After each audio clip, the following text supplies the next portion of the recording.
Chase stepped up to Nina, and in an instant, she crumpled to the ground. Everyone in the company was now peering into the office, either from the hallway or through the outside window. They all stood in disbelief. What had just happened? Had he maybe just hit her? Why else would she fall down? Convinced they knew the truth, the employees went wild.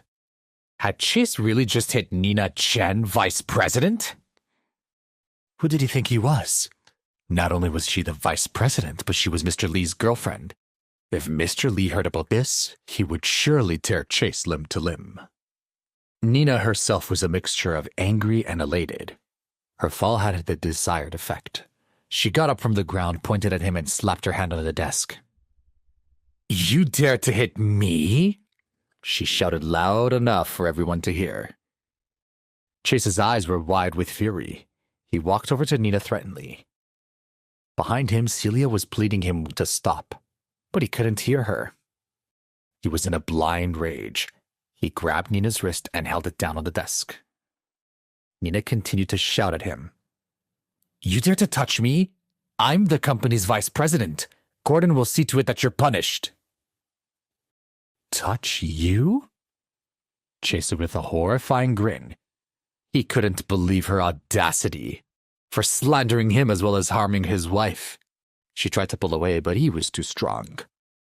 Nina was dumbfounded. Her hand was going numb and her wrist was throbbing in pain.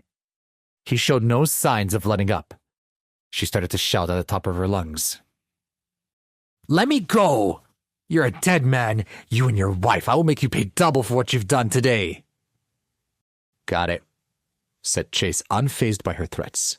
He got right up in her face and whispered, "No one could bully my wife. Nobody. If you dare to speak to her again, I will make you pay 10 times what you've paid today." "Keep going," she screamed, now very much in pain. "Show us how arrogant you can be. I want to see how long you can keep up the act. Go ahead, hurt me." With her other hand, she managed to grab her cell phone from the desk. She hit the speed dial and placed a call to Gordon. The moment it connected, she began to cry. "Gordon, come quickly. I'm in Mrs. Rothman's office. I'm being assaulted." When Gordon heard her wail, he began to panic. "What? What's going on?" Okay, just wait. I'll be right there." After hanging up the phone, she immediately stopped crying. She clenched her teeth and said to Chase, "Just you wait. Gordon will be here soon.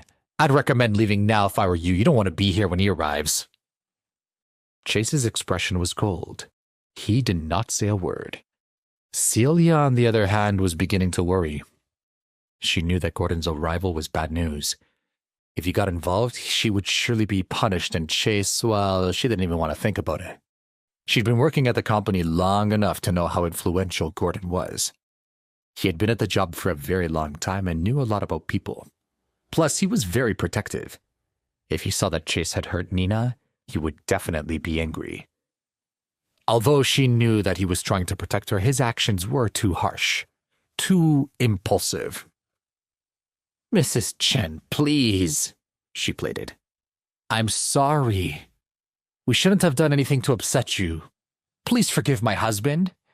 Maybe we could just keep the matter between ourselves?" "Oh, so you're afraid now?" Nina mused. "I guess you should have thought about that sooner. It's useless now." She waved her hand. "Not only you, but your husband. Both of you will suffer for your actions. Gordon will make sure you pay the price, and I'll make sure it's hefty." Nina sucked in a breath of cold air and looked at Chase with malice. Hearing this, Celia became even more anxious. She hurriedly said to Chase, "Chase, quickly apologize to Mrs. Chen. Please, hurry up and apologize." Chase knew that Celia was afraid to anger Gordon, but he also knew that a small, inconsequential person like Gordon was not someone to worry about at all. He comforted her. "Oh, don't worry, I'll take care of everything." Celia was startled. Usually he would listen to her when she asked him to do something. Why was he becoming so stubborn at such a crucial moment? Suddenly, a woman walked into the office, pointed at them, and said, "Mr. Lee would like to speak to both of you." Your actions today had been unbecoming of Megan makeup employees. Looking in the direction of the voice, Chase saw a short-haired woman in black slacks and a red shirt walk in with her arms crossed. She was staring at him and Celia with disdain. "Who is this?" he asked Celia. "Melissa," she replied quietly. "From the HR department. Everyone knows she wants to work in development. She's been gunning at my job." Carley chimed in. "She's probably here because of the report that Nina filed. She's the one who started all of this nonsense." Hearing this, his anger reignited. If this was true, then Celia was at risk of being harassed by not only Nina but Melissa too. They might have even been on it together. Walking up to Melissa, he asked her, "Are you the one that made up all these things about my wife and Mr. Lee?" She just shrugged her shoulders. She knew that Nina was behind her and she was feeling quite confident. "What do you mean?" she said coyly. "Don't you know who your wife is? I really did see her and Mr. Lee together. I felt that as his girlfriend, Nina deserved to know the truth." She paused and then continued. "You, on the other hand, are just a fool. Even though you know that you've been cheated on, you're still standing by your wife's side." Chase puffed himself up and got right into Melissa's face. She looked at him in disbelief.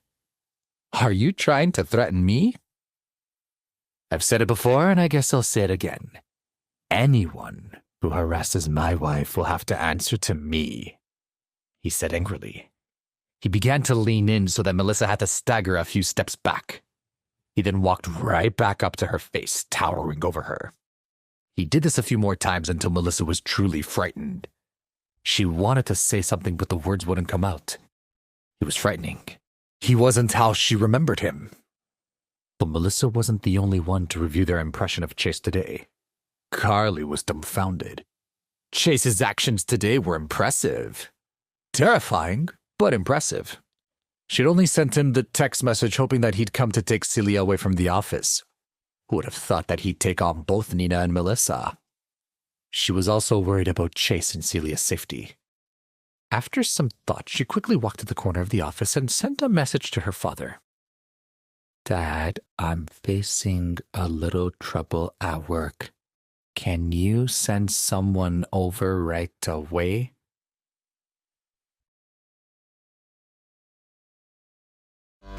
Wait, that's not the end. You've just had a free taste. Now get the full story on the Pocket FM app, link in description.